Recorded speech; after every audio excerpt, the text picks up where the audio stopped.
Satu perahu bidar yang mengikuti perlombaan menyemarakkan ulang tahun ke-77 kemerdekaan Republik Indonesia karam di Sungai Musi kemarin sore.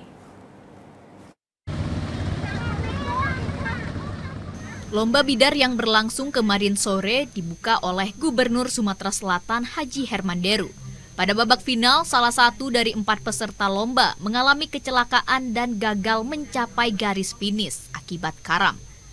Karamnya perahu bidar ini diduga kemasukan air akibat tingginya gelombang yang ditimbulkan kapal pengiring di kiri kanan peserta. Petugas Basarnas dan TNI AL langsung melakukan penyelamatan kepada peserta lomba. Basarnas Kota Palembang saat dikonfirmasi mengatakan tidak ada korban jiwa dalam kecelakaan perahu bidar ini dan semua peserta dalam keadaan selamat. Sementara itu, antusiasme warga yang menyaksikan perlombaan bidar ini cukup tinggi. Ribuan warga menyemut di pelataran Benteng Kuto Besak maupun sepanjang alur sungai yang dilewati peserta. Bahkan jembatan Ampera pun dipadati penonton.